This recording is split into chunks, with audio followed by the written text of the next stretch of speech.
I know exactly who you look like. Oh. Lean back just a little bit. And yeah, you look exactly like one of the two guys who invades the house of Home Alone. Oh, yeah. The other guy. The tall guy. Yeah, the tall guy. Yeah, okay. What's his name? That's who I'm dressed as. Ernie? Is he Ernie or Bert? Yeah, sorry. I just Wow. You just keep that in the clip. I thought we were gonna do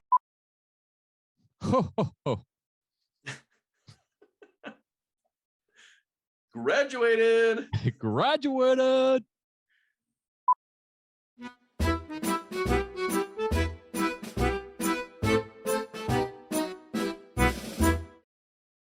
Welcome back, everybody, to Movie AAR, Movie After Action Review, where we talk about movies and the things that happen in movies, and we review it from an emergency management standpoint.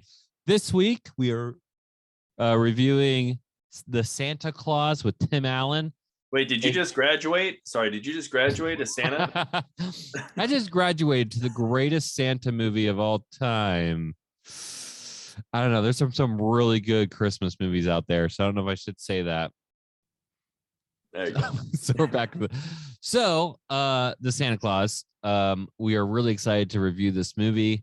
If you think you know what the Santa Claus is about, you're way off here.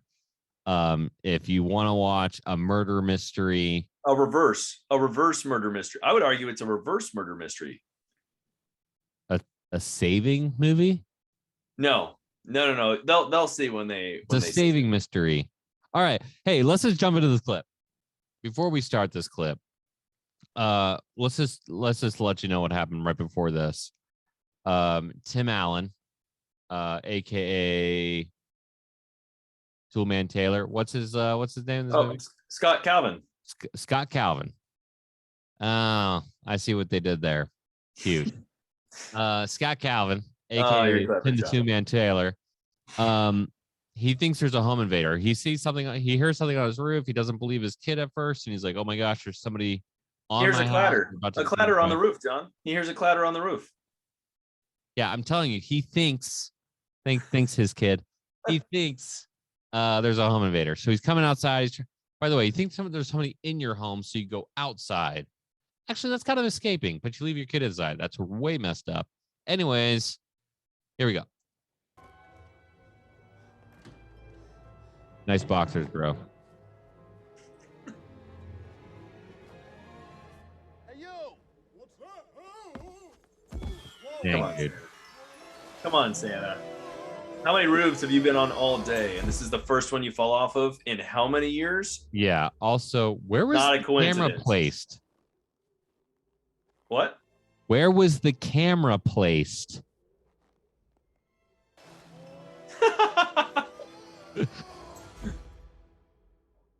Ooh. It seems very unlikely that his boots would just be that slick. Yeah, that's way messed up. Whoever put on his boots for a living. Right. Whoever put on those boots gave him slippery boots. Yeah, also, why isn't he screaming? I guess you invaded my house. I'm not going to freak out. Well, Johnny landed on snow. It's very soft. Perfect. I was me laughing at that joke. That was tremendously hilarious, John. This is how I know this kid's a psychopath. Wait for this. You killed him. Did not. And he's not Santa. Well, he was. No empathy. Doesn't even seem upset. Not freaking out at all. My kid saw that happen. In tears, screaming. Who you are, I'll give you a lift back to the mall. I'm just gonna grab all this stuff off this guy. Something should happen to me. Didn't check his pulse though. Reindeer will know what to do. Yeah, right. Wait for it. My favorite part. Oh, that's messed up. So he knows. Santa knows. He's either asking. He knows what just happened. Yeah. He was set up. He's either asking for people to come back or he's totally screwed. And this kid, again, does not care at all. Not about Santa. Again, no empathy whatsoever. Just like, oh, cool. There's other cool stuff happening. Oh, Santa died. Santa died. But look. Well, look, he's slaying his reindeer. Okay, seriously though, this guy was trying to break into your house, or you thought. Yeah, let's commit Grand Theft Auto on Santa. I like how he did a double take there. Now the wheels start turning. Oh. Wait, this is my favorite part of this whole thing, right? For it. No. He's naked somewhere. Oh shoot.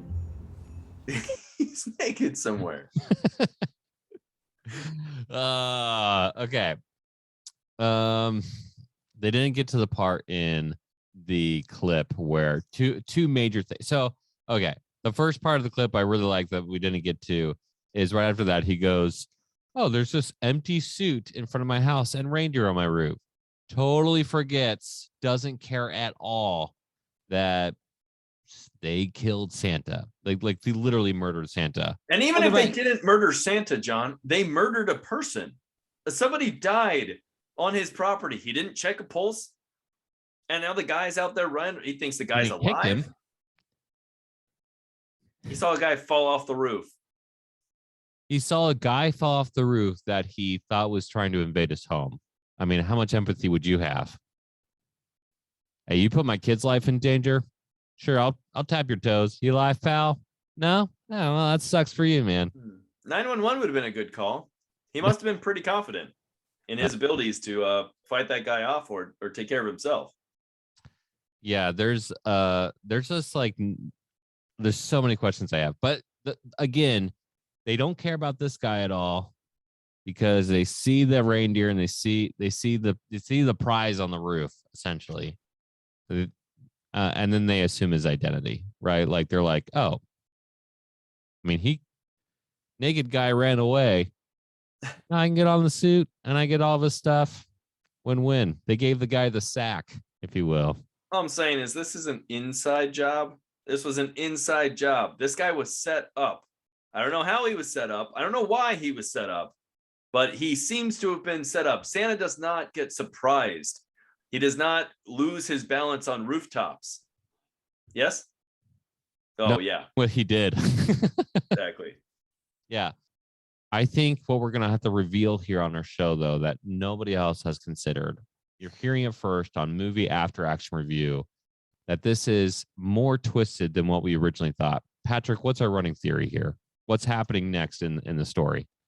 Yeah, so next in the story is Scott Calvin goes to the North Pole and he meets Santa. I mean, he is Santa at that point.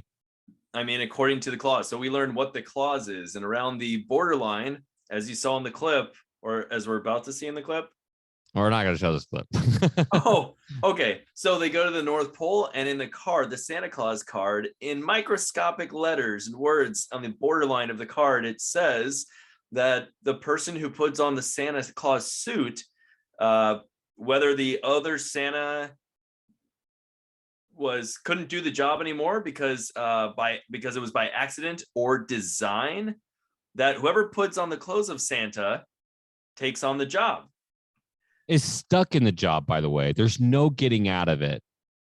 You are a slave to the job. You have to do the job. Yes. So Bernard is the elf that reads this to him. He also seems very annoyed, by the way. He's done this a few times. This was not accident. When Santa goes like this, he knows that Bernard this whole time, he was just waiting for it.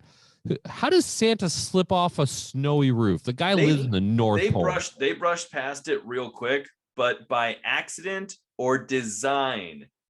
So, no, and also, you know what, John? Bernard was the emergency manager. You know, he had a coup plan. He put the continuity of operations plan. He put it in the card. How are we going to keep things going? Hey, how about this? The next person who just puts on the clothes, that person becomes Santa. That person gets all the glory. Look, we're going to be back here doing it, but we make sure it's job security. We're never gonna run out of our jobs. We're never gonna lose our jobs. I mean, the guy was pretty incompetent. Let's say they actually didn't plan this and they were just like, this guy's an idiot. He's going to fall off a roof any day now. It's going to be fine. We'll just pick up some other idiot. Also, they have to think whoever Santa is like the bottom of the barrel, like literally, because he might be large as a barrel, but the bottom of the barrel, because they're like, oh, I'm going to choose the guy. Just pick up the suit. You're not going to report it to the police. You're going to get in the sleigh. That's the first thing you're going to do. You're going to get on the sleigh first before you're actually going to go visit the police or call the police. These elves in this movie are being depicted less empathetic than they are in the movie Elf. You know, had they found Buddy when he was a adult, they probably would have killed him. Oh my gosh, that's because they found him when he was a baby, they raised him. So think about this: if they're Jungle Book on ice, if they're killing every person that's incompetent as Santa, look, Scott Calvin didn't choose to be Santa, yet he is Santa. He took on the responsibility without choice. By the way, he's also the emergency manager because of that. Gets all the responsibility without choice. Hey, this is a disaster. Are you prepared for it? Who cares? You're in. Patrick, what's real, what's fake in the Santa Claus movie? Yeah, right. So I think what was fake for me was Santa falling off the roof. Santa falling off the roof. Santa doesn't fall off of roofs. He's Santa. He visits 1 billion roofs a night, or 8 billion roofs a night, or however many homes there are in the world. And of all different kinds. So he doesn't fall off of roofs. Yeah. That's a fallacy in this movie. It's completely wrong. It's fake. What about you, John? Yeah, my fake is that elves love making presents. They care about the entire world. They work their entire lives to make this happen. They're not going to kill Santa. Bernard's kind of a jerk in this. I don't think Bernard is an actual elf. I think that's fake. Bernard in real life is obviously super cool. The head elf, well, the second in command elf is obviously very cool and only cares about helping other people. That's what I would say is fake. So based off of these 2 points, even though it's a kind of a fun movie about a double murder mystery where somebody took the identity of Santa and it was planned somehow by a mastermind, also AKA the emergency manager. Sorry, emergency managers, you are the good guys in the world, or girls. I'm going to say the 0 out of 10 because they would never do that to Santa. You agree? Yeah. Okay. Yeah. Also, if you notice, by the way, if you think Tim Allen runs out of his house before his kid comes out of his house, when he thinks somebody's trying to rob him, terrible father, totally like calling child support services or whatever that's called. Child protective services. Okay. Let's talk about the cool part of the movie where Bernard is actually reading the clause and explains to them like how they can keep operating, right? So what are emergency managers doing in a real situation like this? In real world situations, if you work at a business, if you have any kind of organization, school, otherwise, there should be something that you have called a business continuity of operations plan. And what the elves are doing here is they basically came up with a system that if the person in charge, AKA Santa, can't be reached, can't do the job, that they had a plan in place. And for real world, if your boss can't come in, if they're the only one who has the authority, or if you are the boss and you get sick of COVID or something else crazy happens to you and you can't come in the office for a few weeks, how do you make sure your business keeps happening? How do you make sure the school keeps operating?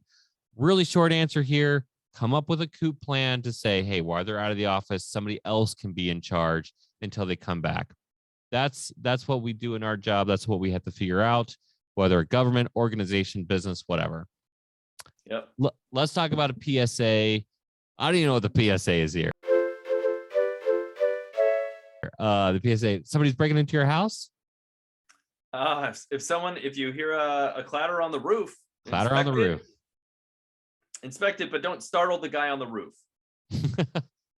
Well, if someone's trying to break into my house, I'm going to startle the guy. I think that's pretty fair of me. Here you go. PSA, call 911. There you go. If you think somebody's trying to break into your house, get to a safe location, call 911. Nailed it. Nailed it. Okay. I'll see you next week.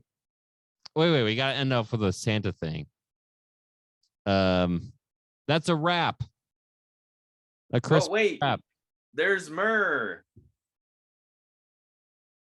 There's myrrh.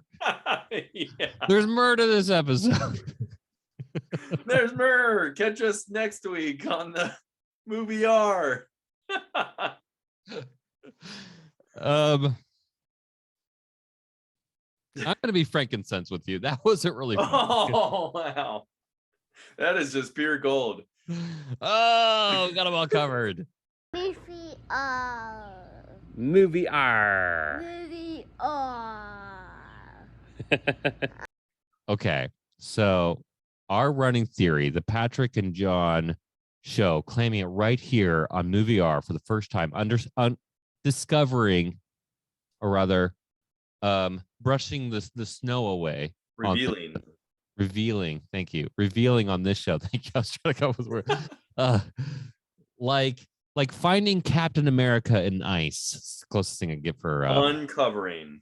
The presence theory here is that Bernard